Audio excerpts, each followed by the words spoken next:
The farewell party of 2018. The truth behind Ronaldo's exit from Real Madrid.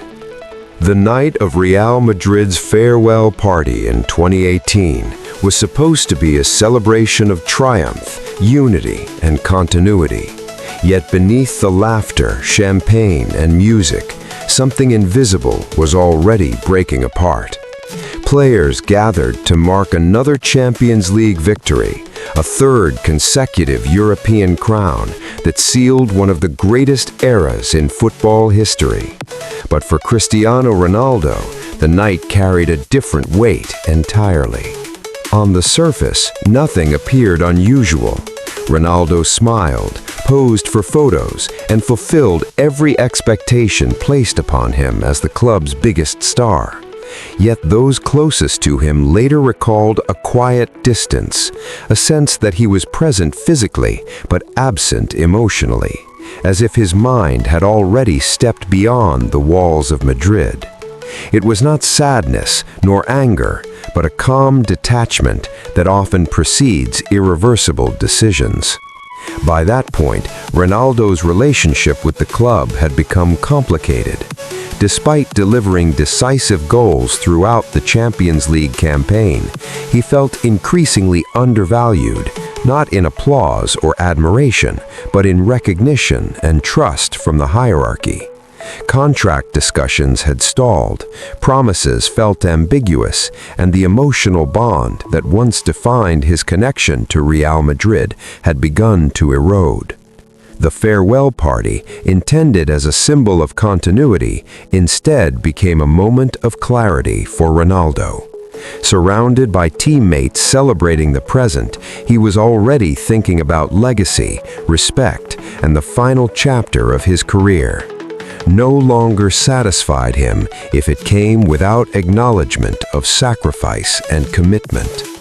That night, without announcing anything, Ronaldo understood something fundamental.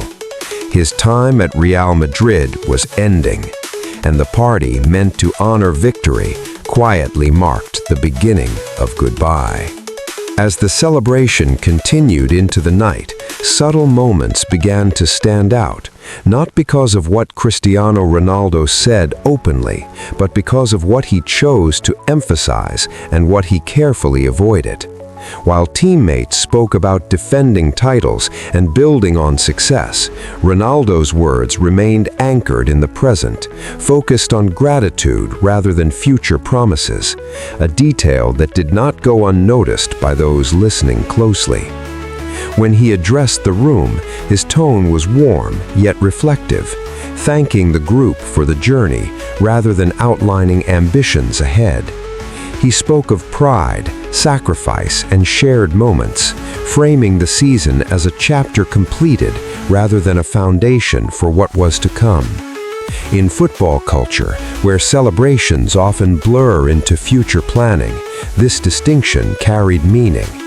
Behind the scenes, conversations with club executives had already grown tense.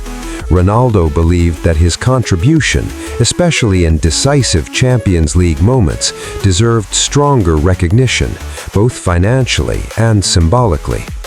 The lack of urgency from the club reinforced a growing sense that he was no longer central to their long-term vision, despite his continued output.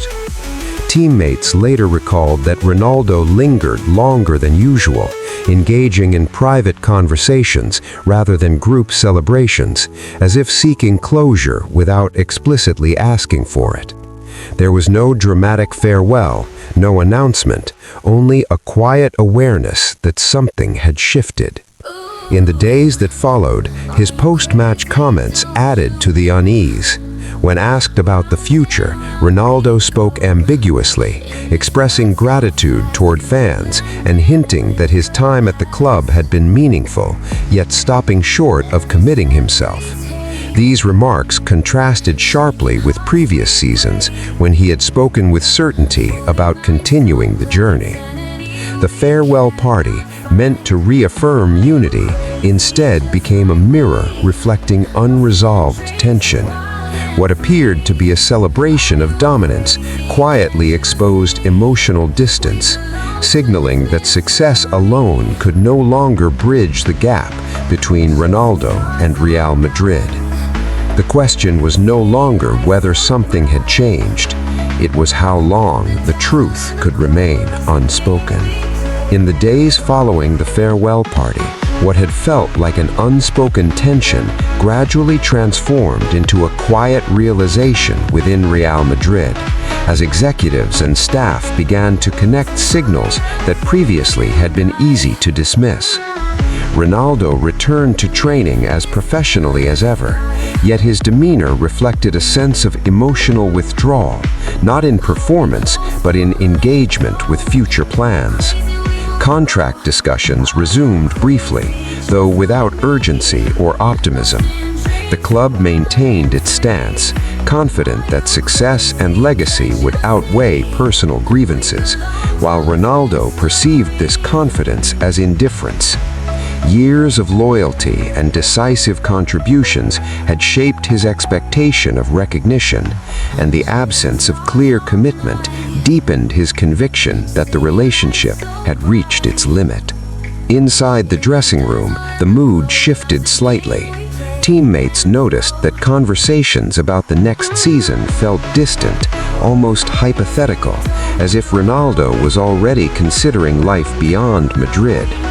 His focus remained sharp on the pitch, yet emotionally, he appeared to be preparing for separation rather than renewal.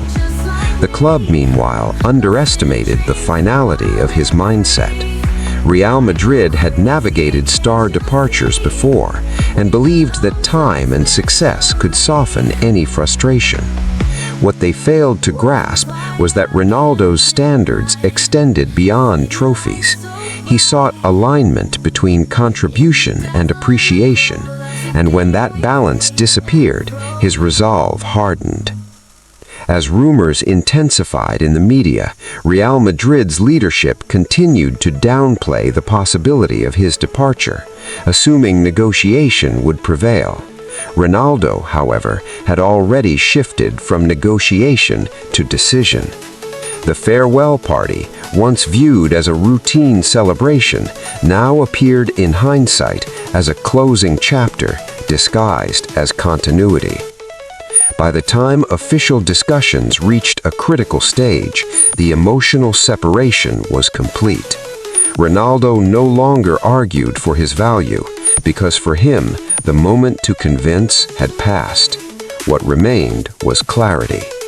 The truth had finally surfaced.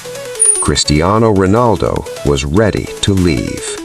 When the truth behind Cristiano Ronaldo's exit from Real Madrid finally became undeniable, it was marked not by a dramatic confrontation or public fallout, but a calm acceptance on both sides that something fundamental had run its course. The farewell party of 2018, once remembered simply as a celebration of European glory, now stood as a quiet turning point, revealing how distance can grow even at the height of success. Ronaldo's decision was not driven by anger, nor by a desire to escape responsibility, but by the belief that his relationship with the club no longer reflected mutual appreciation. He had given Real Madrid everything, redefining its modern legacy, and in return, he sought not applause, but acknowledgement of his place within the club's future. When that recognition felt uncertain, his resolve hardened. For Real Madrid, the realization arrived too late. The club had assumed continuity where Ronaldo had already reached closure. His departure forced them into an abrupt transition, ending an era that had delivered unprecedented European dominance. Only in his absence did the scale of his influence become fully visible. In retrospect, the farewell party was not a goodbye spoken aloud, but a moment of clarity disguised as celebration. Ronaldo smiled, lifted trophies, and honored the journey, while internally preparing to move on. There was no bitterness, only resolution. truth behind his exit lies not in contracts or negotiations, but in alignment. When values drift apart, even success cannot hold a partnership together. That night in 2018 did not end with a farewell. It simply marked the moment when Cristiano Ronaldo had already said goodbye.